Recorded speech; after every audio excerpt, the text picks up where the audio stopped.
Shalom Barajá. Vamos a continuar con la lectura y estudio de la Parashá. Esta semana tenemos Parashá Mejubarim, Acharei Mot y Parashá Kedoshim. Y dice así: Vaidaber Adonai el Moshe, Acharei Moshe bnei Aaron, Bekovotan lifnei Adonai vayamotu. ויאמר השם אל משה דבר אל אהרון היחבל יבוא וחולת כל הקודש מביא לפרוך אל פני הפרוך אשר על אהרון ולא ימות כי בענן אראה על הפרוכת. Habló Hashem a Moshe después de la muerte de los dos hijos de Aarón al acercarse ante Hashem cuando murieron. Dijo Hashem a Moshe: habla a Aarón, tu hermano. No ha de ingresar en todo momento al santuario, hacia adentro del velo, frente a la cubierta que está sobre el arca, para que no muera, porque en una nube apareceré sobre la cubierta del arca. Y esta es una de las perashá tan fundamental dentro de la Torá, porque bueno, precisamente es una de las lecturas que tenemos en Yom Kippur, se lee Acharei Mot tanto por la mañana como otro pedazo por la tarde, y vamos a estar viendo aquí después de la muerte de los hijos de Aarón, de los dos hijos de Aarón. Y nuestros sabios preguntan, bueno, ¿cuántos hijos tenía Aarón? Y la respuesta es que Aarón tiene 4 hijos. Aarón tiene Eleazar e Itamar, y tiene Nadab y Abijo, pero no menciona los nombres de los dos hijos que murieron aquí. No están mencionados. Y entonces la pregunta del Balaturín con respecto a esto dice, bueno, ¿y entonces por qué no se mencionan los nombres? Para saber quiénes son específicamente. Y entonces la respuesta que dan nuestros sabios con respecto a eso es que lo importante no son los nombres de estos hijos, sino que son hijos de Aarón. Más que la cuestión desde el punto de vista del nombre propio del hijo, lo que define de que sean buenas personas, lo que define de que son personas nobles, correctas, sadiquín, es que son hijos, definidos hijos de un sadik de Aarón. Y como tal, con respecto a eso, es por eso que no aparece el nombre. Porque si aparece el nombre de una persona, puede ser que la persona sea no tan buena o que sea mejor, que sea muy buena. Depende, puede ser un nombre, puede hacer referencia a una cuestión o a la otra. Pero la cuestión que es innegable, que los define como hijos de Aarón en todo momento, hace específicamente de que se vea, en este caso, de que son buenas personas, porque Aarón, su padre, es precisamente una correcta persona dentro del pueblo de Israel, un sadik, y pertenece precisamente a la familia más importante que estamos viendo aquí dentro de todo este relato de la Torá. Esta es una de las cuestiones fundamentales que vamos a ver aquí. Nosotros vemos que aparece la muerte de los hijos de Aarón y se pueden preguntar, bueno, ¿y cuándo ocurrió? Y podemos verla para allá anteriores, cuando vemos para Shemini, dice Vayejí Vayón a Shemini, y ocurrió en el 8º día, que cuando aparece ese Vayejí, como ya lo había explicado en esa parashá, es que algo bueno no sucedió, algo que no era tan bueno, y fue el día de inauguración como tal del Mishkan, y fue un día de celebración para el pueblo de Israel, y sin embargo ese Vayejí ahí nos dice de que algo ocurrió que no fue bueno.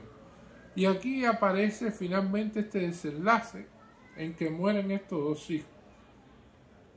Nuestros sabios van más allá y preguntan, bueno, pero es que han entrado en el Aarón, en la historia del pueblo de Israel, personas y no han muerto.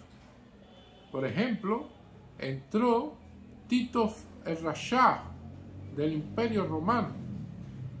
Y cuando fue en su proceso de conquista de Jerusalén y del templo y la destrucción como tal, él ingresó a la parte del Kohen HaKodashim y sin embargo no le pasó nada, no murió. Entonces nuestros sabios dicen, ¿cómo es posible que un rasha entre al Kodesh HaKodashim y no muera? Y que entonces entre un Sadik y muera. ¿Cómo es posible esto? Y entonces nuestros sabios inclusive traen algo adicional, diciendo, bueno, cuando vemos un pasaje de que estamos viendo de que Aarón es elegido como tal para el sacerdocio que existe después, todo este problema con Korah en su momento, vemos que después entra una vara y la Aarón florece con almendras, precisamente, y entonces nos preguntamos, bueno, ¿cómo es posible de que haya florecimiento y sin embargo para estos hijos de Aarón hubo muerte?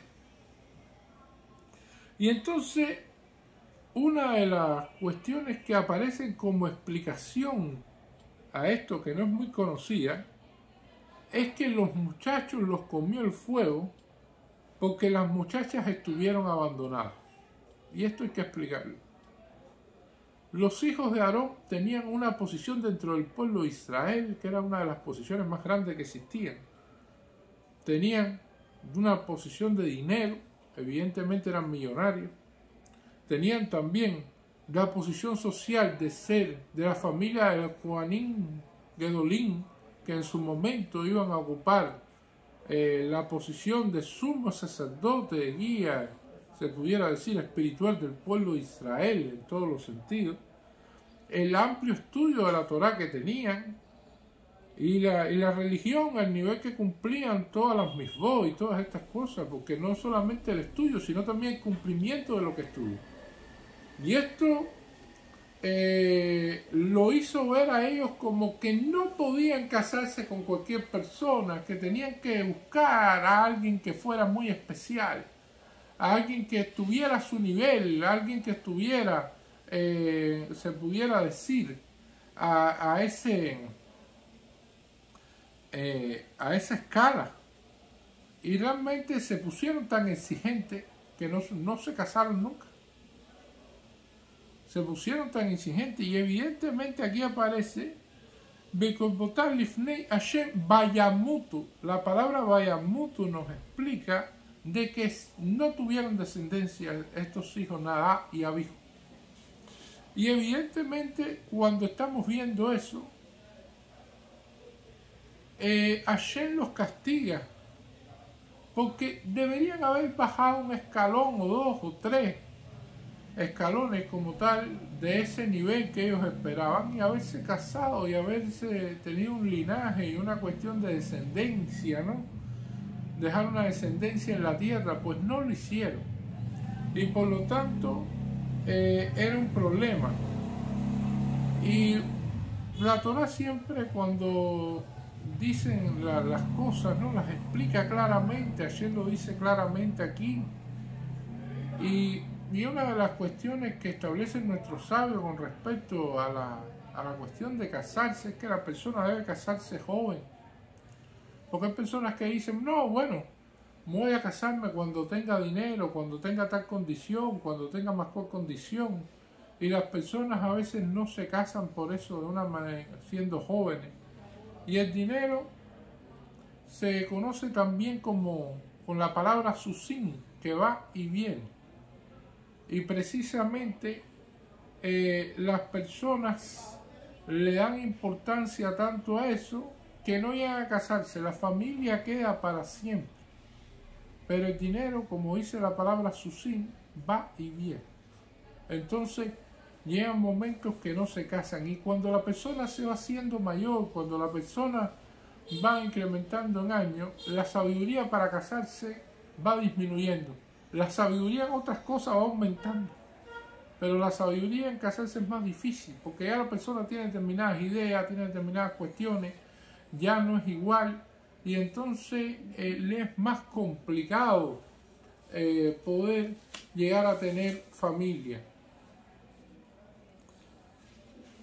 Y hay aquí otra explicación con respecto también a esto, que Porque Hashem se lo dice claro a Moshe, le dice, habla a Aarón tu hermano, no ha de ingresar en todo momento el santuario hacia dentro del velo frente a la cubierta que está sobre el arca para que no muera. Y lo dice claro.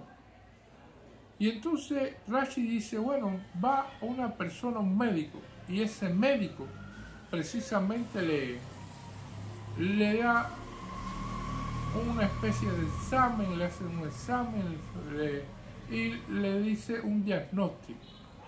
Y el médico le dice, mira, no puedes comer esto, no puedes comer aquello, tienes que hacer este tipo de dieta, tienes que tomar estas pastillas y tienes que hacerlo así porque si no vas a morir.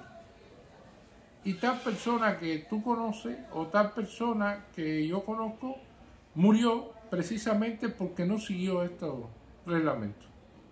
Y entonces le habló claro, le habló directo, le habló de una manera sin pelos en la lengua, se pudiera decir, para que la persona conociera el diagnóstico y cómo podía salvarse de una manera efectiva.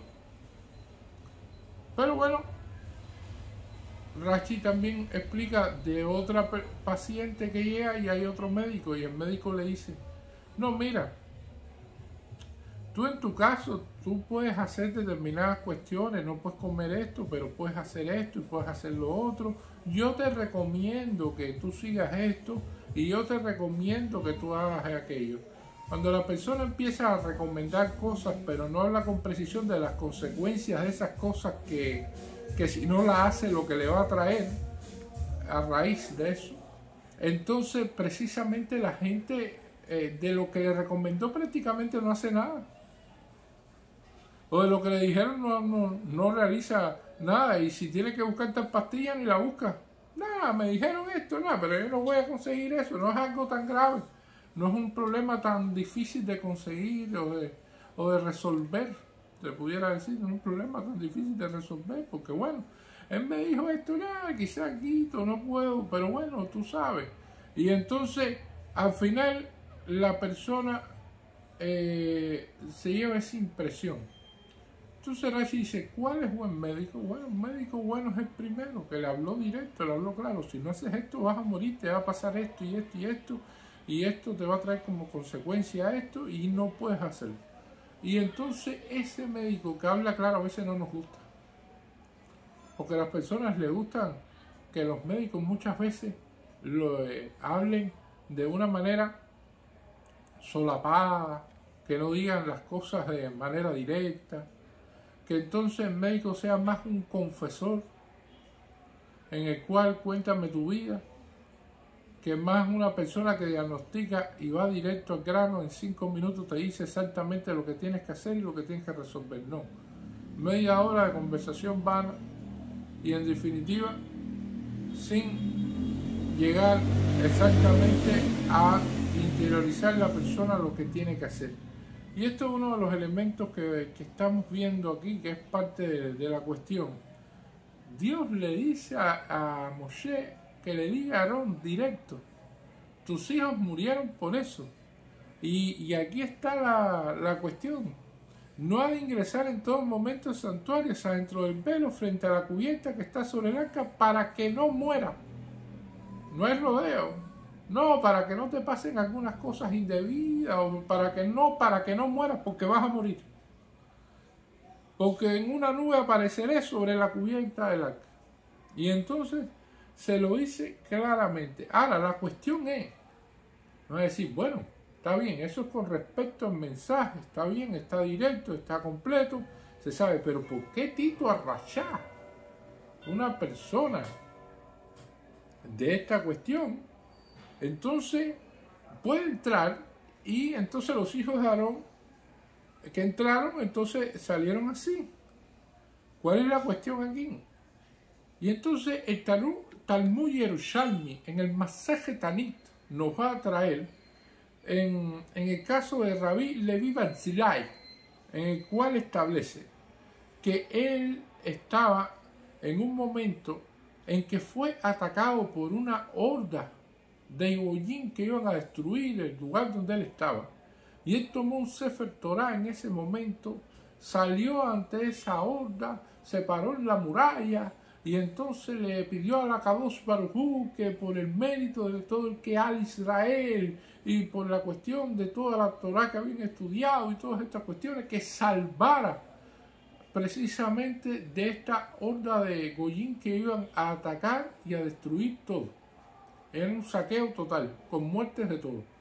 Y entonces Hashem hizo un milagro, sucedió de que esos Goyim entraron en un problema, no pudieron atacar la ciudad, no pudieron, tuvieron que dispersarse y entonces la ciudad fue salvada. Después sucedió al cabo de los años, 30 años después, que Rabbi Levi Barzilai ya muere. Y entonces un alumno del sucesor se encuentra ante una situación similar. Y al encontrarse en esa situación, ese alumno va y ve todo lo que, y recuerda lo que había hecho su maestro y dice, bueno, esto es lo que yo tengo que hacer. Voy a tomar el Sefer Torah, toma el Sefer Torah, va hacia la muralla, declara que por el Sehud, por el mérito todo que al Israel y por el mérito que tiene todo el estudio de la Torah que ellos han hecho, entonces que se salve como tal la ciudad. Y ocurre de que la mano derecha en el cual está proclamando todas estas cosas se queda para siempre de una manera que no la puede mover más. Se queda inválido de la mano derecha. Pero Dios lo salva al pueblo y a él de toda esta horda de Goyim que venía a destruir la ciudad. Y después vienen 30 años después.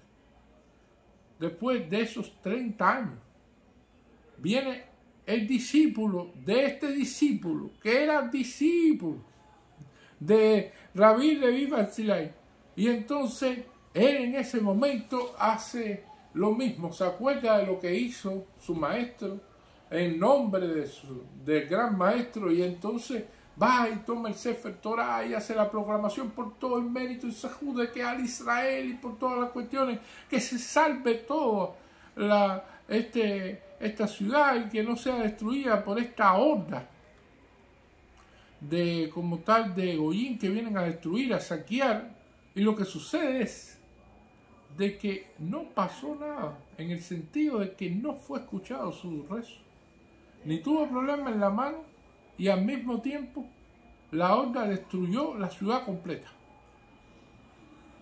Entonces, así estamos viendo de que una persona que está cerca de Hashem es escuchada, y la persona que está en el intermedio, bueno, Hashem la escucha y entonces también recibe su castigo, pero la persona alejada no es escuchada. Y esto es una de las cuestiones importantes que va a aparecer aquí. Como aparece el Lashon Hará, que lo vemos que era castigado el pueblo de Israel con lepra. Si decía Lashon Hará, hoy se habla Lashon Hará, Hasba Shalom, Barminan. Y entonces las personas no son castigadas con lepra. Entonces, ¿qué podemos decir? ¿Que esta generación acaso es superior a las generaciones anteriores? No, y es todo lo contrario. Esta generación está más alejada de Hashem, que Hashem no los escucha.